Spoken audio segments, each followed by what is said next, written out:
everybody, and welcome back to my channel. It's me again, your girl Dayanara, and today is another video from me. So guys, the reason why I'm uploading this video, it's because I realized that I've done so much videos in my YouTube channel right now. This past few months, I've had vlogs, I've had makeup tutorial, unboxing, travel vlogs, my love series, and all that stuff. But the thing that I haven't done yet is getting to know me.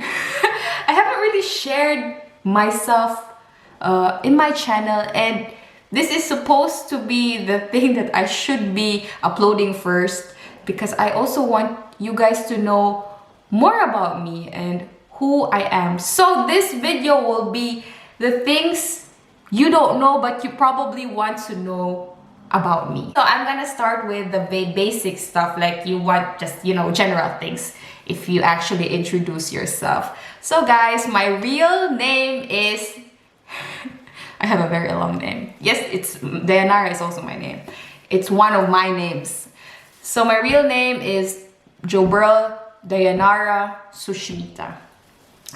That's 3 names, and my last name is Kulesha. That's my husband's name. When I was still in the Philippines, my parents and my friends back home, they call me Dayan. That's my nickname. And then I moved to Cebu when I was in college. I studied in Veles College. I took up the Bachelor's of Nursing degree. So I stayed there because I studied there and I also worked there. When I passed my board exam, so I also work in Perpetual Soccer Hospital, also in Cebu. And my college friends, they call me Sushmita, and they came up with the name Sushi. So as you can see, sometimes if you're following me on Facebook or if you're following me on Instagram, you can notice that some of my friends, they call me Dayan or they call me Sushi. So I know, guys, I know if my friends call me Dayan, so I know that, oh, this is my childhood friends, or these friends are from my province. And if they call me Sushi, then that's from my city friends. So they are from my college friends. So that's the perks of having a very long name. But nobody actually calls me Joberl. I don't know. That's weird. So why a very long name? Because my father is very fond of Miss Universe, and these names came from the Miss Universe candidate who won the crown. 1994, that was Dayanara Torres, and on 93, that was Sushmita Sen, I think, if I'm not mistaken. Yeah, so that's why that's the name Dayanara Sushmita. But Joberl is a mixture of my mama and my papa's name, Josibel and Roberto. That's why it's Joberl. It's supposed to be Jobert, but I came out as a girl, so that's why they made the T into L. So that's why it's Joberl. And here in Germany, they call me Dayanara because they cannot pronounce Dara. Normally, if I will tell them, if they ask me what is your name, I usually tell them my name is Dayanara. But they cannot say Dayanara because it's from the German language. They have trouble saying the R word. Like, for example, my name, we say Dayanara. We have that in the Philippines, na? Or you say Dayanara in English, Ra. But they cannot. They have trouble saying Ra and Ra. They say it Ra because their R is from the throat, like here. When you gargle, that's how you say it.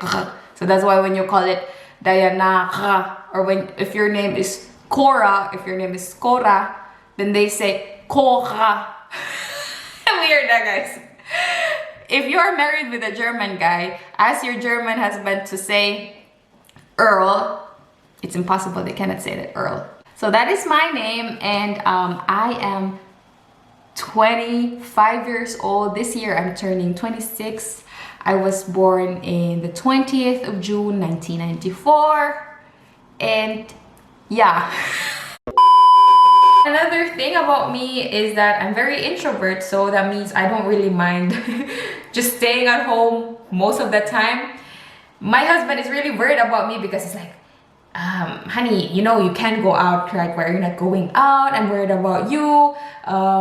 He's really trying hard to find friends for me here in the neighborhood. But I told him, man, it's okay. I don't mind being alone. I just like the tranquility of the house. It's weird, guys, now, because some people can actually survive being alone 24/7 or being at home 24/7, but I'm the total opposite. It's not like I'm, because no man is an island, but I'm saying is that I'm a homebody, so I don't mind if I don't go out all the time. But I do love to travel, guys. That's true. But if I don't really need to go out, like just random going out and hanging out with friends, if I don't have to, then I don't mind. I wouldn't go crazy if I don't go out. Guys, there's also another thing I want to share with you. This is also something very personal, and yeah. Yeah, this is something that is a little bit emotional for me, but I want to share it with you. As you all know, I came here in Germany with an au pair visa. And normally, if you are an au pair or if you know someone who's an au pair, normally with this kind of visa, you're only allowed to stay for 1 year. But if your host family has a valid reason for you to, stay here longer than 1 year, they can actually apply for an extension of your visa for another 9 months. So that's what they did. So I was staying here in Germany already for 1 year and 9 months. And it was my 10th month, and supposedly at this time, I was supposed to go home because here in Germany, you cannot stay if your visa is expired because you will have a problem. You will be, overstaying. And if you're overstaying, and when the government or the Ausländerbehörde, that's what they call it, the foreign affairs, or I don't know what you call it, but the people who's responsible for the immigrants, if they check it and they knew that you were staying here illegally, then they will fine you charges, and most probably you will not be able to come back here in this country for another 5 years because your status will be blocked. And that's the reason why when I was already staying here for 9 months and I was supposed to go back in my home country in the Philippines on the 10th month, I told myself, yes, I will go home because I don't want to stay here as illegal. And the thing is, my husband at that time, my boyfriend, he proposed to me on my 10th month here in Germany. 1 year and 10th month. And he told me that, you know what, marry me and you don't have to go back in the Philippines. You can marry me and maybe it will only take us around 2 months, and then we can get married directly, and then you can go home to the Philippines and you don't need to process your papers there anymore because you can go back and forth. And I was actually, I thought about it and I said, like, yeah, it's actually a practical thing, then we should do that, So we did that. We applied for a marriage visa here in Germany. We also applied that we are going to get married here instead of going home in the Philippines and applying for a marriage visa in the Philippines, because my boyfriend at the time, who's now my husband, Chris, he don't want me to to go back in the Philippines because it's, I don't know, he just doesn't want to go here in the Philippines and apply for a visa because he doesn't know how long will it take. And he thought that maybe if we process it in Germany, then it will only take around 2 months because I'm already here. So that was the plan. So I didn't go.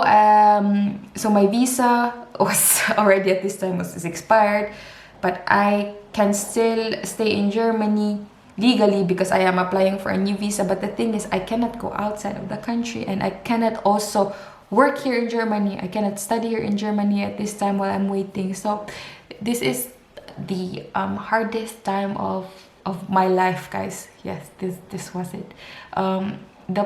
The waiting time took around almost a year, and this year, guys, I was You know, my husband was the only one who was working for the both of us. He was my boyfriend at this time.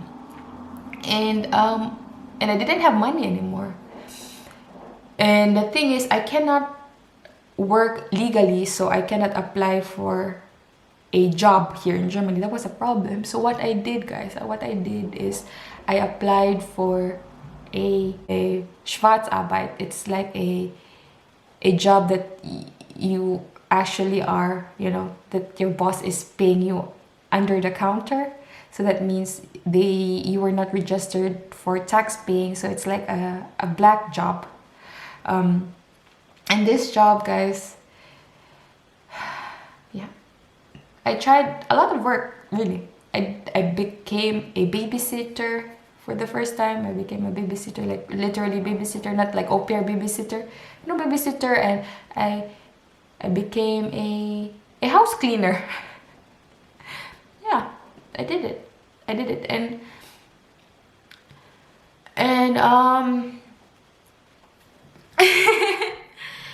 that was really hard, guys. That was so hard. It was because I actually swallowed my pride because I didn't have a choice. I also want to survive. I mean, I cannot rely to Chris, you know, doing all the payments at home and stuff like that, because we were still not married at this time, and he was still practically, yeah, my fiance, and he was still, yeah, he was still my boyfriend. So I also needed to help, you know, I also need to eat, and I also need to buy things for my own. So, and the only thing that I am allowed to work is, you know, babysitting or cleaning houses. And for me, that was really, that was tough, guys. That was tough. And it was really my first time to clean other people's toilet. Yeah. And you know, guys, it's not that it's degrading or something like that. You know, it's exactly the thing that I wasn't imagining of doing, because, you know, as you think about it, my parents, you know, in the Philippines, guys, I'm not saying that we're rich. We're never rich, you know. We are still not rich, guys, but we are in a middle class family. And my father is also working abroad. And I grew up where my father is an overseas Filipino worker, and I always think that, you know, we have a good life, you know. I went to college and my room was fully air conditioned. I was always shopping with my mother, you know. Yeah, very easygoing life. We were never hungry. We were eating more than 3 times in a day, and we were blessed. And then, you know, my father was always sending me allowance every month. You know, this kind of people, you know. I never wash my own clothes, because in the Philippines you don't have to be rich to have a house cleaner, because, yeah, you can always have a house cleaner even if you're just a middle class. And we are middle class, and my mother always gave me what she could. And then I came to Germany and I was cleaning houses, guys. And at this point, I was telling myself, oh my God, kaya ba mo ang imong luhaw, imong sipon magsugat na? You know what I mean? When your tears and yeah, that was really memories. That was memories. And and it's funny because I used to be the one who actually, you know, tell your housekeeper, "Te, palihog kog laba di ako sa natin." And then now they're actually, my boss is the one who's telling me, "Hey, can you actually clean this for me? Can you clean this for me? Can you iron that? Can you iron this? And can you vacuum the floor? Can you?" My God, guys. I know it's a noble job. It is really a noble job, guys. I'm not really I'm not really ashamed of it. The reason why I'm just getting so emotional at this time, because um, I realized how hard it is to be an OFW, to be an overseas Filipino worker. I'm just lucky because I am a nurse. So here in Germany, you know, we are in demand, so I can always work as a nurse. Right now, I do have a visa now. I am legal, so I can do whatever I want. I can study, I can. But at this time, when I really didn't have nothing, and the only option I can work is become a babysitter or a cleaning lady, which I did, guys. I did. For me, it's okay. I earn a good amount of money, but I realized that, oh my God, nah, this is what my father is doing abroad. You know, scrubbing floors, guys. I did that. Oh God, I did it, guys. You know, when you are actually, I'm there and I just swallowed my pride. I never told them that I was a nurse in the Philippines or stuff like that, or I graduated. I just told them that, you know, I just needed work and I'm jobless at this time, blah, blah, blah. And I need a work that doesn't need me to require paying taxes because I cannot work. So I was doing it under the counter and they said, yeah, okay, this is okay. You don't have to speak German. You can just clean here, blah, blah, blah. So I was really doing it, guys. I was cleaning a house. I was babysitting, and the hardest thing I ever did in my life. And I was also very grateful that I was able to experience that, guys, because it made me humbled. It made my toes be on the ground. Because when you actually are a graduate now and you finish a degree, then you're becoming, you know, your nose is becoming higher and you don't really care anymore. But this time I was telling myself, oh my God, this is exactly how it feels like to be this, you know.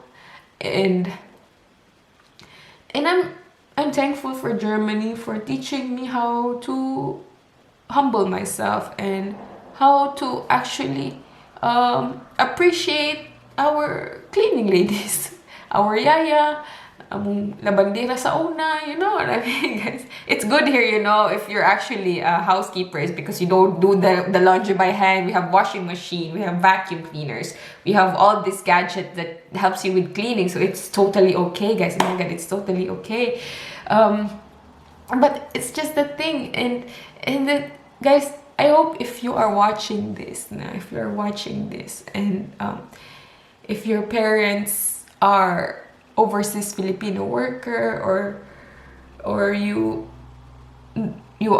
auntie is supporting you with your studies and stuff like that. You know, we may appear very, you know, I may appear that I can buy Michael Kors bag, or I can buy Louis Vuitton, I can buy this expensive bag. We can buy this, guys, because we earn it, we work hard for it. But how we earn the money is another story. It's not that easy. So guys, if I knew how hard it is to earn money, and if I knew that my father was doing this kind of job, maybe when I was still in my college degree, maybe I should have just not drank too much Starbucks, or I didn't went to drink at Boss Coffee, because, you know, this is hard-earned money, guys, and that is something I would like to share with you. And I'm really sorry I'm forgetting, so emotional, but yeah, that was my life. And my life here in Germany was a roller coaster, and it was really hard, guys. I wasn't able to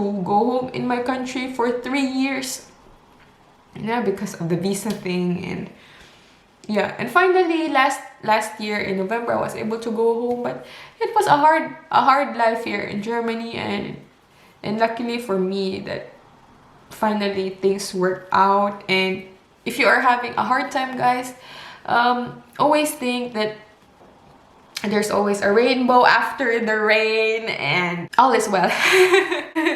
All is well, good. This is always my motto in life, that nothing of worth comes easy. So yeah, stay there, hang in there. And guys, that's it for this video, and I'm sorry for being too emotional. I don't know. Oh my God.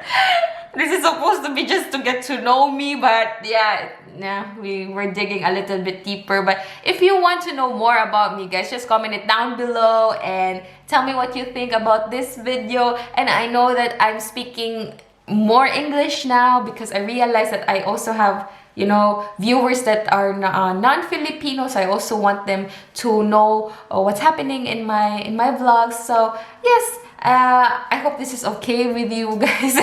And yeah, and that's it for this upload, and I'll see you on my next video, and I love y'all. Peace.